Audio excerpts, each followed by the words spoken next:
So your boss Becca say abom ena asanso esi ebo. So credit goes to Mr. Eugene on a critical analysis show. So abusuya former Attorney General Godfred Dame right now he's in big trouble. Na mobeka ya Godfred Dame with Japa taper eba bonten. It's a Godfred Dame na mobeka ya top NPP officials gurus during a Akufo-Addo tenure na omu pushing say say ojeli ato forcing na Godfred Dame on tape no osanso coachi witnesses say omo begina adaka ne ma ensem say ne ensem say na so oka abusuan ta case no enkon kokoda and according to lawyer Martin Pebu no Godfred Dame ukopie mo Ghana Legal Counsel omo asite and as omo file Prime Facie Case against Godfred Dame abusuan sisi ade eja egunichimiye ankasa. So Prime Facie Case no ye file against you another means one o case no I very critical.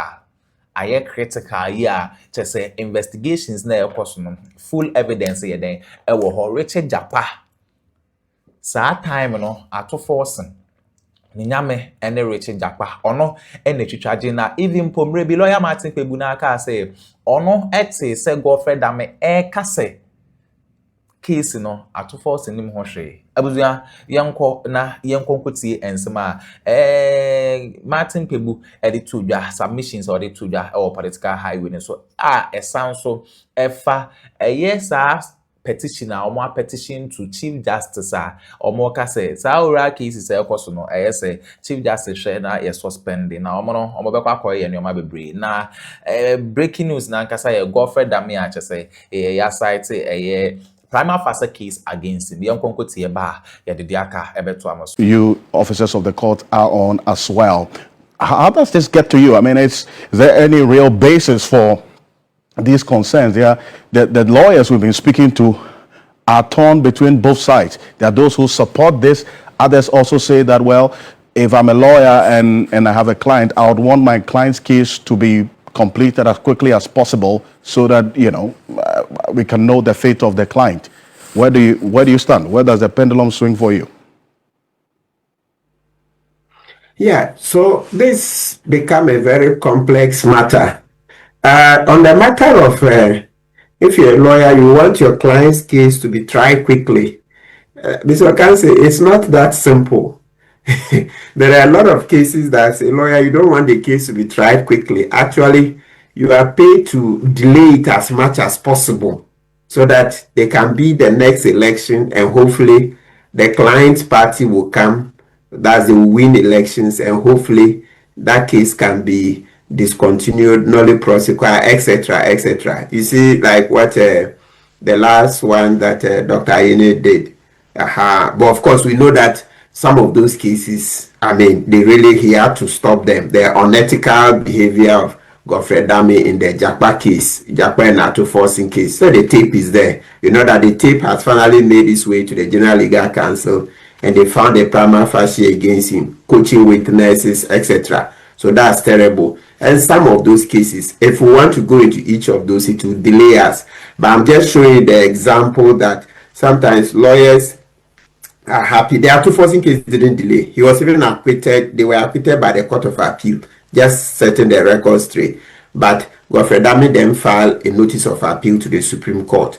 So that's what Dr. Ayine discontinued. And as I said, rightfully so, because of the unethical behavior of Godfred Dame, right? There are many reasons on the other things, but I'm saying that we can't run away from that perception, and it's real, that sometimes lawyers, we like to delay cases on behalf of clients so that when elections come, it's possible that that client who is politically aligned to a certain party, his party would win. And if they win, chances that the case will come to an end are great. We can't run away from it. That's just what I'm correcting. And that's very, very central. I mean, in this whole discussion, that's what the whole thing is about. Delay the case as much as possible, right? So when we go to the next part of their statement that they want to enjoy the vacation, yes, truth be told, that's usually the practice at the bar. we all often look forward to the vacation, okay? But truth also be told, at the right price, most lawyers will leave the vacation and come to court. So it's not just enjoyment of the vacation. So here to my candid opinion is that, look, at the right price, a lawyer would want to see the vacation is effectively about 2.5 months, right? To be candid, I don't think that the judges in charge of this case would want to conduct the cases in such a way that the lawyers cannot get any rest at all. I can tell you that depending on how the lawyers negotiate, they can get at least 3 to 4 weeks, minimum 3 weeks out of the vacation of about it's effectively 10 to 11 weeks until about 10th of October. Though I'm saying about 10th of October practically, but usually the way we calculate it legally is a bit less, but practically we add a few days. That's what I'm saying, about 10th of October. So no lawyer should take me up on it. If I want to do the calculations for it to delay, the main point I'm making is that out of the vacation from 1st August to about that 10th of October, the judges would, sitting on these oral cases, they understand that lawyers must also rest. So each lawyer would be able to get at least 3 weeks, 3 to 4 weeks out of the vacation. All right, that's what I'm saying. I don't think that any judge would say that they should work throughout every day throughout the vacation. That's not what it is. I see, but that's another issue that they cite in here. In fact, in the case of Samuel Atachia, he says that he together with his that's the lawyers in his chambers, they have other personal issues to attend to, and so during this legal vacation, so it's going to be difficult for them to attend to the court. Godfred Dame also says that he, together with the co-counsel, are both unavailable during this vacation period. One will be attending to other matters.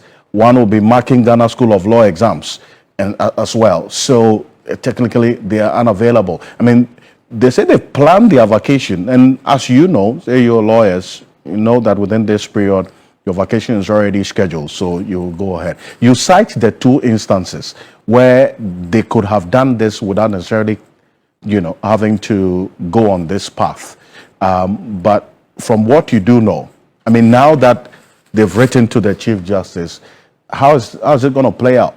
I mean, because the warrant is already in force, as far as we do know, the dates for these cases to be heard have already been scheduled, 11, 12 of August, which is just a few days away from now. I would have expected that before bringing out this issue, the lawyers would have negotiated, sought audience with the judges, and even the Chief Justice to negotiate something before bringing this out. Because if we are not careful, we would make comments that later will turn out to be unfounded. So I don't want to go too much into it. I expect that they should approach the judges and the Chief Justice and negotiate something. Yes, that will help. Because you see, the problem we face is that, we like to compare with the advanced countries because we want to get there. So if you look in the US, apart from their Supreme Court, that has the vacation. And even the Supreme Court itself, during the vacation, they do emergency cases. So you hear the emergency docket or the shadow docket. They do emergency cases of stay of execution, injunction, okay, etc. Yes, they do emergency cases. And so the judge can be working or the judge is on vacation. There are many stories. You see a judge in the middle of a forest hiking. They will tell you, Justice Douglas, hiking in forest, and yet they will tell the lawyers to go and meet the judge in the forest. So you can Google it, you'll find those stories at the U.S. Supreme Court. During vacation, Justice Douglas says, so he is going on hiking. So when you have an emergency case, okay, meet him in so and so forest where he's hiking. Then they will hear the case in the forest. Then the next day he gives the decision, etc. There are many stories where over there the judge is on in the US, the judge is on vacation and you meet him there. We've made similar laws, Pegu number 4, that when it is bail and the court is even on strike, etc., you can go and find the judge. Of course, the Chief Justice who will give the directives. If the judge cannot find a public place, they can even go to his house, etc. So the point I'm making is that in the US, apart from their Supreme Court that has the vacation, and there are exceptions, even during the vacation, they sit a bit. The rest of their lower courts, the federal courts, the ones that belong to the government. So I'm talking about the circuit court. So the circuit court is like the equivalent of our court of appeal, and then the district court, which is the equivalent of our high court. They don't go on this kind of vacation. They work throughout. Then in the process, as they work throughout the year, the judges go on vacation at certain staggered, they stagger their vacations. So my point is that we want to go this and develop very fast, and so we copy a lot from the US, UK, etc. And I'm saying that is what they do. Their court of appeal is not on such a summer vacation. Their high courts are not on such a summer vacation. But we copied ours from the UK. And even the UK, where they are on vacation, they've made many exceptions. So it's August that a lot of the courts are off. By September, they begin to sit actively. It's a whole complex thing. So I think that the best thing they should do is to negotiate with the judges quietly. It's not everything we need to talk about publicly on radio, other media. Because if the conversations go too much ahead of the lawyers negotiating with the judges, it spoils it makes the atmosphere toxic, because like the listing we put in the media. If they had finished negotiating, if they had finished negotiating, and let's say they had come to say, look, after the Chief Justice directive, we went to see him, or of course, if he is not available, his deputies, etc., and the judges, and the final decision was that from 1st August to about 10th of October, every week, the cases will go on. There will be no respite at all for us. Then we would come in and say, no, that cannot be. It's too abrupt. Like I said earlier on, at least there should be about 3 weeks break, getting to the end of, from about middle of September, thereabout, etc. Then we would have chipped in. But once they've not negotiated, it makes it difficult. So to be very clear, I'm not condemning the Chief Justice directive. No, on the contrary, it's perhaps the beginning of many more exceptions into the vacation. We want to begin to copy more of America and the United States to improve on what we have. But then again, it's one to look at as well. And in fact, we'll see what the response of the Chief Justice will be to this letter in the coming days as well, because the dates have been set for these cases to be heard. So we'll be monitoring whether the cases will indeed be heard on the 11th and 12th, and then also the dates as has been communicated for this legal vacation period for these two cases involving Hanan and then Kwabena Duboahing, Angela J. Boateng, to be heard in court. But this is Ghana Tonight. Coming up next, very unfortunate development. The community center there, the space just opposite the Supreme Court. We will walk through the Moving Peak Ambassador Hotel Road. We will use the Efua Sunderland Ridge runabout. We will continue towards the Akwaje interchange, and we will terminate at the main entrance of Jubilee House. We shall present 3 petitions. The first will be at the Supreme Court, second at the Presidency, and the third, we will also send our leadership in Parliament with some elders of the party to send a petition to Parliament as well. We expect a massive turnout. We are being told that some people will be sponsored to come and cause problems, to foment trouble, to cause mayhem. You will be arrested and you will face the law. The official attire is black and red, or you can combine both. It will interest you to note that under President Mahama, we have witnessed what we will describe as the wanton suppression and criminalization of free speech. And it's a shame that President Mahama will be superintending over such suppression.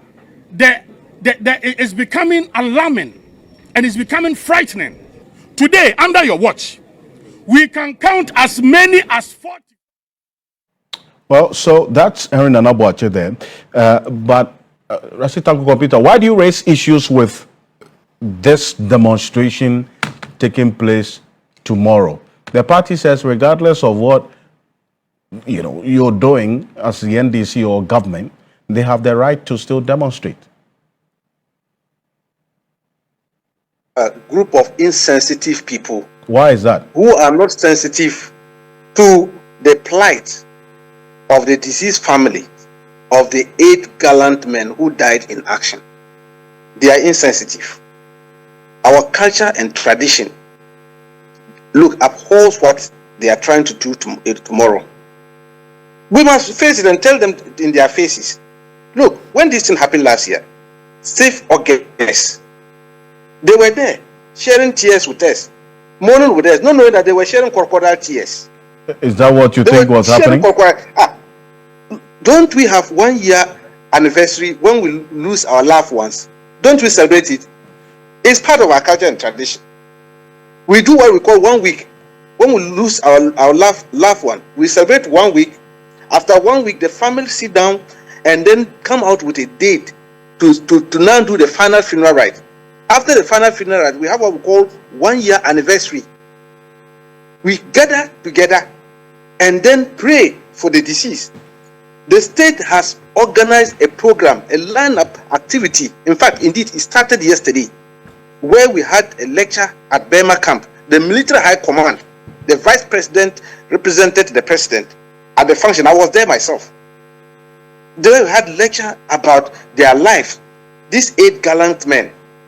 Tomorrow is going to be an interdenominational prayer scheduled at UPSC for us to go and pray for these 8 gallant men, pray for their souls, because 6th August is a solemn day for this country, for losing such 8 officers of the state who died in action.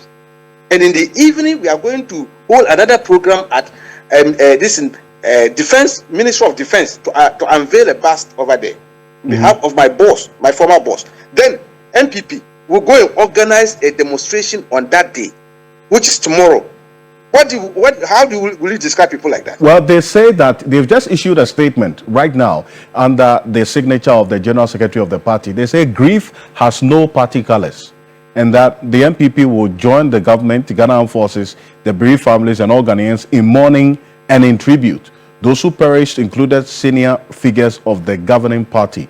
They say without reservation, their deaths were a loss to the whole republic, and their family's grief is Ghana's grief.